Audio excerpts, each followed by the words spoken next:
Hello everyone, welcome to our channel. Banko academy के YouTube channel पर आपका स्वागत है। मैं राकेश कुमार। आज की क्लास में हम लोग बात करने वाले हैं एक टॉपिक के बारे में और ये आपके पास रहने वाला है नॉन फाइनाइट वर्ब। देखिएगा, काफ़ी इंपॉर्टेंट टॉपिक है। यहाँ से आप लोगों को काफ़ी सारे क्वेश्चंस एग्जाम में पूछे जाते हैं। आपको इन चीज़ों को थोड़ा ध्यान से समझने की ज़रूरत है। देखिए, नॉन फाइनाइट वर्ब्स, वैसे तो इसका नाम आप लोग देखेंगे तो वर्ब्स है, लेकिन ये वर्ब कौन से प्रकार की होती है? नॉन फाइनाइट वर्ब्स होती है। इसका मतलब अगर नॉन फाइनाइट वर्ब है तो इसका मतलब फाइनाइट वर्ब भी होनी चाहिए। तो ध्यान दीजिएगा, एक वर्ब जिसको आप लोग क्या नाम दे देते हैं? फाइनाइट वर्ब, और दूसरे प्रकार की वर्ब जिसको आप नाम दे देते हैं नॉन फाइनाइट वर्ब। पहला सवाल तो हमारे लिए ये हो जाता है कि जो दो वर्ब आपके पास दे रखे हैं, फाइनाइट और नॉन फाइनाइट, इन दोनों के बीच में अंतर क्या है, ये अपन पहले समझते हैं। ध्यान दीजिएगा, सेंटेंस में जब भी वर्ब यूज होता है तो वो वर्ब जो होता है वो हमेशा किसके अकॉर्डिंग यूज होता है? सब्जेक्ट के अकॉर्डिंग। सेंटेंस में जब भी वर्ब यूज होता है, वर्ब किसके अकॉर्डिंग यूज होता है? सब्जेक्ट के अकॉर्डिंग। सब्जेक्ट अगर सिंगुलर है तो वर्ब भी कैसा होगा? सिंगुलर। सब्जेक्ट अगर प्लूरल है तो वर्ब भी कैसा होगा? प्लूरल। वो वर्ब जो हमेशा किसके अकॉर्डिंग यूज होती है भाई? सब्जेक्ट के अकॉर्डिंग यूज होती है, उनको अपन क्या बोलते हैं? फाइनाइट वर्ब बोलते हैं। लेकिन वो वर्ब जिन पर सब्जेक्ट का कोई प्रभाव ना पड़े, कहने का मतलब जिन पर सब्जेक्ट का कोई प्रभाव ना पड़े, उन वर्ब्स को अपन क्या नाम दे देते हैं? नॉन फाइनाइट वर्ब्स नाम दे देते हैं। तो पहला सवाल तो ये हो जाता है कि क्या ऐसी भी कोई वर्ब हो सकती है क्या जिनके ऊपर सब्जेक्ट का कोई प्रभाव ना पड़े? तो चलिए बात करते हैं अपन। सबसे पहले यहां से हम लोग सिंपल सेंटेंस बनाते हैं। मैंने यहां पे एक सेंटेंस बोला, आई लाइक स्विमिंग। ये एक सिंपल सेंटेंस आपको बताया गया। इसी को अगर मैं चेंज कर देता हूं थोड़ा सा, तो यहां पर मैंने बना दिया ही लाइक्स स्विमिंग। ये आपके पास में दूसरा सेंटेंस। इसी सेंटेंस को हम थोड़ा चेंज कर दें, मैंने एक सेंटेंस बनाया he wants to go. He wants to go. इसी को चेंज कर देते हैं यू वॉन्ट टू गो।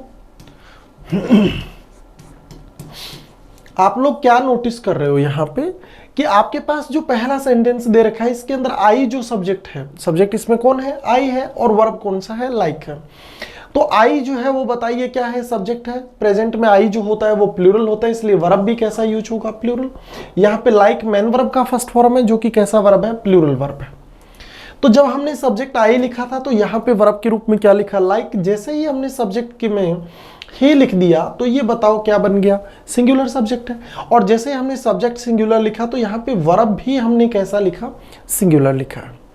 जब सब्जेक्ट प्लूरल था तो वर्ब भी कैसा था? प्लूरल। जब सब्जेक्ट सिंगुलर है तो वर्ब भी कैसा है? सिंगुलर। हमने क्या देखा कि दूसरे वाला जो सेंटेंस हमने बनाया, यहाँ पे हम लोगों ने क्या देख दिया? वर्ब के साथ क्या लगा दिया? एस लगा दिया। ये एस का प्रयोग करने की जरूरत हमें क्यों पड़ी? जैसे ही हमने आई को ही बना दिया तो वर्ब के साथ में क्या लग गया? एस और एस। कारण ये सब्जेक्ट सिंगुलर होने के कारण हमने वर्ब के साथ एस और एस लगा दिया। लेकिन आप लोगों ने एक बात को नोटिस किया, इन दोनों सेंटेंस के अंदर दिया गया जो स्विमिंग शब्द आपको दिखाई दे रहा है, जो वर्ब के साथ आईएनजी फॉर्म है, इन दोनों वर्ब्स में स्विमिंग वर्ब पर कोई फर्क नहीं पड़ रहा है। हालांकि स्विमिंग यहाँ पे ऑब्जेक्ट मतलब नाउन का काम कर रहा है, लेकिन ये वर्ब के साथ आईएनजी फॉर्म से बना हुआ शब्द है। इसका मतलब आपको पता चल गया कि यहां पे आने वाला स्विमिंग शब्द जो है वो बोलो कैसा वर्ब है? नॉन फाइनाइट वर्ब है। ये भी कौन सा वर्ब है? Non finite. जबकि ये बोलो कौन सा वर्ब है? Finite verb. क्यों? क्योंकि यहां पर सब्जेक्ट के बदल जाने से वर्ब चेंज हो रही है। वो वर्ब जो सब्जेक्ट के अकॉर्डिंग यूज होती है उनको अपन बोलते हैं फाइनाइट वर्ब। वो वर्ब जिन पर सब्जेक्ट का कोई प्रभाव नहीं पड़ता उनको अपन क्या बोलते हैं? नॉन फाइनाइट वर्ब बोलते हैं। इसी तरीके से अपन चलते हैं आगे सेंटेंस के अंदर। आगे चलते हैं तो यहां पे लिखा हुआ है ही सिंगुलर है, तो हमने वॉन्ट वर्ब के साथ में क्या लगाया? एस। वर्ब कैसा बन गया? सिंगुलर। लेकिन जैसे ही हमने यू बनाया, इस बार वॉन्ट्स के साथ, वॉन्ट के साथ ऐसे नहीं लगा। क्यों? क्योंकि यहां पे यू बताओ क्या है? प्लूरल। तो फिर वर्ब भी कैसा यूज होगा? प्लूरल। ये वॉन्ट वर्ब जो है वो जैसे ही सब्जेक्ट चेंज हो रहा है वैसे ही वर्ब चेंज हो रही है। इसका मतलब जो वर्ब सब्जेक्ट के अकॉर्डिंग यूज हो रही है वो बोलो कैसा वर्ब है? फाइनाइट।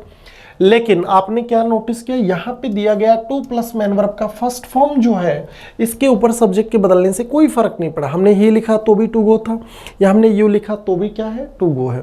तो आपको एक बात पता चल गया कि जो वर्ब सब्जेक्ट के अकॉर्डिंग यूज होती है उसको तो हम क्या बोलते हैं, फाइनाइट वर्ब। और वो वर्ब जो सब्जेक्ट का जिन वर्ब पे कोई प्रभाव नहीं पड़ता उनको अपन इंग्लिश में क्या बोलते हैं, नॉन फाइनाइट वर्ब बोलते हैं।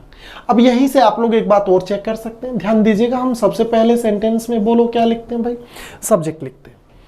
उसके बाद में हम लोग जनरली जो वर्ब लिखते हैं, इसके बाद वाला वर्ब बोलो कौन सा वर्ब होता है, फाइनाइट वर्ब होता है। और इसके बाद में जो वर्ब होता है, यहां पे जो वर्ब यूज होता है वो बताओ कौन सा वर्ब यूज हो जाता है, यहां पे नॉन फाइनाइट वर्ब यूज हो जाता है। तो ध्यान दीजिएगा कि आपके पास में जो नॉन फाइनाइट वर्ब यूज होना है, ये नॉन फाइनाइट वर्ब जो है वो बताइए कहां पर यूज होगा, फाइनाइट वर्ब के बाद में यूज होता है। जबकि सब्जेक्ट के बाद में यूज होने वाला वर्ब बताओ कैसा वर्ब होता है, फाइनाइट। हमारे लिए सवाल ये था कि फाइनाइट और नॉन फाइनाइट वर्ब में अंतर क्या होता है, ये हम लोगों ने डिस्कस किया यहाँ पे। अब हमारे लिए सवाल ये हो जाता है कि नॉन फाइनाइट वर्ब कौन सी होती है और फाइनाइट वर्ब कौन सी होती है। तो देखिए इस सवाल का जवाब देने के दो तरीके हैं। पहला तरीका हमारे पास ये रह जाता है कि मैं आपको ये बता दूं कि ये वर्ब हैं जो फाइनाइट हैं और इनके अलावा जो वर्ब होती हैं वो नॉन फाइनाइट होंगी। दूसरी तरफ मैं आपको ये बता दूं कि ये कुछ वर्ब हैं जो नॉन फाइनाइट है और इनके अलावा जो हैं वो फाइनाइट वर्ब होंगी। तो दोनों में से कौन सा जवाब बताना उचित होगा, तो हम जवाब के रूप में वो बातें करेंगे जो कम है। कहने का मतलब ये जो नॉन फाइनाइट वर्ब आपको दिखाई दे रही है, ये 3 प्रकार की वर्ब आपके पास होती हैं। सबसे पहले बात करते हैं अपन इन्फिनेटिव। सबसे पहले अपन बात करते हैं किसके बारे में, इन्फिनेटिव के बारे में। ये इन्फिनेटिव किसको बोलते हैं, इन्फिनेटिव बोलते हैं हम 2+ मैन वर्ब की फर्स्ट फॉर्म को। इन्फिनेटिव किसको बोलते हैं हम, 2+ मैन वर्ब की फर्स्ट फॉर्म को। इसके बाद में आपके पास में होता है जिरंड। ये जिरंड जो होता है ये किसको बोलते हैं, मैन वर्ब की आईएनजी फॉर्म को। और एक होता है आपके पास पार्टिसिपल। ध्यान दीजिएगा ये पार्टिसिपल एक से ज्यादा आपके पास होते हैं। इसमें आगे चल के प्रेजेंट पार्टिसिपल भी आने वाला है, पास्ट पार्टिसिपल भी आएगा और परफेक्ट पार्टिसिपल भी आएगा। अभी तक हमने जो पढ़ा है उसमें क्या पढ़ा है हम लोगों ने कि नॉन फाइनाइट जो वर्ब होती हैं ये वो वर्ब होती हैं जिनके ऊपर सब्जेक्ट का कोई प्रभाव नहीं पड़ता है। सब्जेक्ट के अकॉर्डिंग जो वर्ब यूज होती हैं, जैसे आप कोई भी एक सेंटेंस बना दो, he is going to market, he is going to market, ये हमने कोई भी एक सेंटेंस बना दिया। इसी को अगर मैं थोड़ा चेंज कर देता हूँ, यहाँ पे जो ही लिखा हुआ था इस बार मैं ही को यू बना देता हूँ, तो बोलो क्या लिखना पड़ेगा, you are going to market. ठीक है। इसी को अगर मैं यू की बजाय जो है वो आई बना देता हूं, तो जो शब्द पहले आर रही थी अब मुझे एम बनाना पड़ेगा, I am going to market. देखो ये सारे शब्द हैं। आपने क्या देखा, जैसे सब्जेक्ट ही था तो हमने वर्ब क्या लिखा, इज लिखा। जैसे ही यू बन गया तो ये बदल कर क्या बन गया, आर। और जैसे ही आई आया तो क्या आ गया, एम। इसका मतलब यहां पे दिया गया वर्ब बोलो कैसा वर्ब है, फाइनाइट वर्ब है।